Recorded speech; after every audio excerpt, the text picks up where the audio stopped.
ಈ ಬಗ್ಗೆ ಮತ್ತಷ್ಟು ಅಪ್ಡೇಟ್ಸ್ ಅನ್ನ ಕೊಡ್ತಾರೆ ನಮ್ಮ ಪ್ರತಿನಿಧಿ ವಿವೇಕ್ ನಮ್ಮ ಜೊತೆ ಲೈವ್ ನಲ್ಲಿ ಜಾಯ್ನ್ ಆಗಿದ್ದಾರೆ. ವಿವೇಕ್, ಇದೀಗ ಈ ಒಂದು ಅಡ್ಡ ಮತದಾನದ ವಿಚಾರಕ್ಕೆ ಸಂಬಂಧಪಟ್ಟಂತೆ ಚರ್ಚೆಗಳಾಗ್ತಾ ಇದೆ. ಯಾರು ಅನ್ನುವಂತ ನಿಟ್ಟಿನಲ್ಲಿ ಇಲ್ಲಿ ಹುಡುಕಾಟವನ್ನು ನಡೆಸೋದೇ ಇಲ್ಲಿ ಹೆಚ್ಚಾಗಿಬಿಟ್ಟಿರುವಂಥದ್ದು. ಹಾಗಾಗಿ ಬಿಜೆಪಿಯ ಈ ಒಂದು ಪ್ಲಾನು ಎಷ್ಟರ ಮಟ್ಟಿಗೆ ವರ್ಕೌಟ್ ಆಗುತ್ತೆ ಅನ್ನುವಂಥದ್ದೇ ಇಲ್ಲಿ ಪ್ರಶ್ನೆ ಆಗಿರುವಂಥದ್ದು.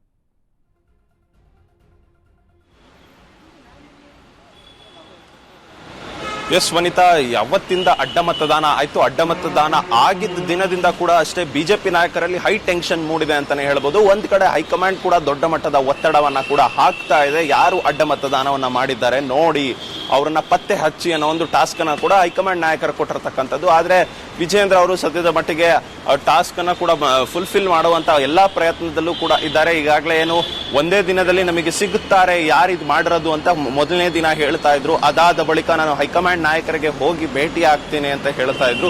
ಈಗ ಮಂಜುನಾಥ ಸ್ವಾಮಿ ಸನ್ನಿಧಿಗೆ ಕರ್ಕೊಂಡೋಗು ಪ್ರಮಾಣ ವಚನ ಮಾಡಿಸುವಂತ ಪ್ರಯತ್ನಕ್ಕೂ ಕೂಡ ಈಗ ಮುಂದಾಗ್ತಾ ಇದ್ದಾರೆ. ಮುಂದಿನ ವಾರದಲ್ಲಿ ಬಿಜೆಎಲ್ಪಿ ಮೀಟಿಂಗ್ ಅನ್ನ ಕರೆದು ಅಲ್ಲೇ ಎಲ್ಲಾ ನಾಯಕರನ್ನ ಕರೆಸಿ ಅಲ್ಲೇ ಶಾಸಕಾಂಗ ಪಕ್ಷದ ಸಭೆಯನ್ನ ಸೇರಿಸಿ ಅಲ್ಲಿ ಎಲ್ಲಾ ನಾಯಕರ ನೇತೃತ್ವದಲ್ಲಿ ಏನು ಆಣೆ ಪ್ರಮಾಣವನ್ನ ಮಾಡಿಸುವಂತ ಎಲ್ಲಾ ಸಾಧ್ಯತೆಗಳು ಕೂಡ ಇದೆ. ಒಂದು ವೇಳೆ ಆ ಆಣೆ ಪ್ರಮಾಣ ಯಾವ ರೀತಿಯಾಗಿರುತ್ತೆ ಅನ್ನೋದು ಸದ್ಯದ ಮಟ್ಟಿಗೆ ಇರ್ತಕ್ಕಂಥ ಕುತೂಹಲ. ಏನಾದ್ರೂ ಪ್ರತ್ಯೇಕವಾಗಿ ಒಬ್ಬೊಬ್ಬರಿಗೆ ಆಣೆ ಪ್ರಮಾಣ ಮಾಡಿಸ್ತಾರೋ ಅಥವಾ ಗುಂಪಲ್ಲಿ 63 ಜನರಿಗೂ ಒಟ್ಟಿಗೆ ಆಣೆ ಪ್ರಮಾಣವನ್ನ ಮಾಡಿಸ್ತಾರಾ ಅನ್ನೋದು ಒಂದ್ ಕಡೆ ಕುತೂಹಲ ಮೂಡಿಸಿದೆ.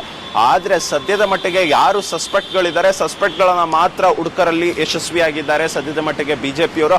ಆದ್ರೆ ಕನ್ಫರ್ಮ್ಡ್ ಆಗಿ ನೀವೇ ಮಾಡಿರ್ತಕ್ಕಂಥದ್ದು ಅನ್ನೋ ಒಂದು ಕ್ಲಾರಿಟಿಯಲ್ಲೂ ಕೂಡ ಹೈಕಮಾಂಡ್ ನಾಯಕರಿಗೂ ಕೊಡೋದಕ್ಕೆ ಆಗ್ತಾ ಇಲ್ಲ. ರಾಜ್ಯ ನಾಯಕರಿಗೂ ಕೂಡ ಈಗಾಗಲೇ ಬುಲಾವನ್ನ ಕೂಡ ಕೊಟ್ಟಿದೆ ಹೈಕಮಾಂಡ್. ಆ ಸಂದರ್ಭದಲ್ಲಿ ವರದಿಯನ್ನ ಕೇಳುವಂತ ಎಲ್ಲಾ ಸಾಧ್ಯತೆಗಳು ಕೂಡ ಇದೆ.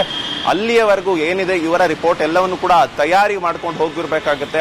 ಹೈಕಮಾಂಡ್ ಬಳಿ ಹೋಗ್ಬೇಕಾದ್ರೆ ವಿಜೇಂದ್ರ ಅಥವಾ ಆರ್ ಅಶೋಕ್ ಅವರಾಗಿರ್ಬೋದು, ಸದ್ಯದ ಮಟ್ಟಿಗೆ ಯಾರೆಲ್ಲ ಸಸ್ಪೆಕ್ಟ್ಗಳಿದ್ರು ಅವರೆಲ್ಲ ಬಂದು ಬಹಿರಂಗವಾಗಿ ಈಗಾಗಲೇ ಹೇಳಿಕೆಯನ್ನ ಕೊಡೋದಕ್ಕೆ ಪ್ರಾರಂಭ ಮಾಡಿದ್ದಾರೆ. HK ಸುರೇಶ್ ಅವರು ಮೊದಲನೇ ದಿನದಿಂದ ಕೂಡ ಅಷ್ಟೇ ಸಸ್ಪೆಕ್ಟ್ ಅನ್ನೋ ಲೆಕ್ಕದಲ್ಲಿ ಬಿಜೆಪಿ ಪಾಳೆಯದಲ್ಲಿ ಚರ್ಚೆ ಆಗ್ತಾ ಇತ್ತು. ಆದ್ರೆ ಅವರು ಕ್ಲಿಯರ್ ಆಗಿ ಸ್ಪಷ್ಟನೆಯನ್ನ ಕೊಟ್ಟಿದ್ದಾರೆ. ನಾನು ಮಂಜುನಾಥ ಸ್ವಾಮಿ ಆಣೆ ಪ್ರಮಾಣ ಮಾಡ್ತೀನಿ, ಬೇಕಿದ್ರೆ ನಾನು ತಾಯಿಗೆ ಯಾವತ್ತೂ ದ್ರೋಹ ಬಗೆಯೋದಿಲ್ಲ, ನಾನು ಪಕ್ಷಕ್ಕೆ ದ್ರೋಹ ಬಗೆಯೋದಿಲ್ಲ ಅಂತ ಅವರೊಂದ್ ಕಡೆ ಹೇಳಿಕೆಯನ್ನ ಕೊಡ್ತಾ ಇದ್ದಾರೆ. ಜೊತೆಗೆ ಚಂದ್ರು ಲಮಾಣಿ ಆಗಿರ್ಬೋದು, ಕೃಷ್ಣ ನಾಯಕ್ ಆಗಿರ್ಬೋದು, ನಮಗೆ NDA ಪಕ್ಷ ಆದಂತ JDSಗೆ ಮತ ಹಾಕೋದಕ್ಕೆ ಹೇಳಿದ್ರು, ಅದಕ್ಕೆ ನಾವು ಹಾಕಿದ್ದೇವೆ. ನಮಗೆ ಈ ರೀತಿಯಾಗಿ ಮಾಡಿದ್ರೆ ಪಕ್ಷದಲ್ಲಿ ಮುಜುಗರ ಉಂಟಾಗುತ್ತೆ, ನಮ್ಮ ಕ್ಷೇತ್ರದ ಜನರು ಕೂಡ ನಮಗೆ ಪ್ರಶ್ನೆ ಮಾಡುವ ನಿಟ್ಟಿನಲ್ಲಿ ಆಗ್ತಾರೆ, ಇದೆಲ್ಲವೂ ಕೂಡ ಸರಿ ಆಗ್ತಾ ಇಲ್ಲ ಅಂತ ಅವರು ಕೂಡ ಬಹಿರಂಗವಾಗಿ ಹೇಳಿಕೆಯನ್ನ ಕೊಟ್ಟಿದ್ರು. ಜೊತೆಗೆ ಯಾರೆಲ್ಲ ಸಸ್ಪೆಕ್ಟ್ಗಳಿದ್ದಾರೆ ಅವರೆಲ್ಲ ನೇರವಾಗಿ ಮೀಡಿಯಾಗಳ ಮುಂದೆ ಎಲ್ಲರ ಮುಂದೆ ಬಂದು ಮಾತನಾಡೋದಕ್ಕೂ ಕೂಡ ಈಗಾಗಲೇ ಮುಂದಾಗ್ತಾ ಇದ್ದಾರೆ. ಆ ನಿಟ್ಟಿನಲ್ಲಿ ವಿಜೇಂದ್ರ ಅವ್ರಿಗಾಗಿರ್ಬೋದು, ಅಶೋಕ್ ಅವ್ರಿಗಾಗಿರ್ಬೋದು ಸದ್ಯದ ಮಟ್ಟಿಗೆ ಇರ್ತಕ್ಕಂಥ ಟೆನ್ಷನ್ ಇದ್ದ 60 ಜನದಲ್ಲಿ ದ್ರೋಹ ಬಗೆದವರು ಯಾರು, ಮೋಸ ಮಾಡಿದವರು ಯಾರು ಅಂತ ಸದ್ಯದ ಮಟ್ಟಿಗೆ ಮೂಡಿಸ್ತಾ ಇರುವಂತ ಕುತೂಹಲ. ಅದರಲ್ಲೂ ಕೂಡ ಪ್ರಮುಖವಾಗಿ ಏನ್ ಲಿಂಗರಾಜ್ ಪಾಟೀಲ್ ಅವ್ರಿಗೆ ಅಂದ್ರೆ ಆಯ್ಕೆ ಮಾಡೋದಕ್ಕೆ 30 ಮತಗಳನ್ನ ಕೂಡ ಹಾಕಿ ಅಂತ ಏನ್ ಸೂಚನೆ ಕೊಡಲಾಗಿತ್ತು, ಆ 30 ಜನರ ಪೈಕಿ 3 ಜನ ತೆಗೆಯೋದಕ್ಕೆ ಬಹಳ ಕಷ್ಟ ಆಗಿದೆ. ಈಗ 30ರಲ್ಲಿ 30 ತೆಗೆಯೋದಕ್ಕೆ ಬಿಜೆಪಿ ನಾಯಕರಿಗೆ ಬಹಳ ಕಷ್ಟ ಆಗಿದೆ.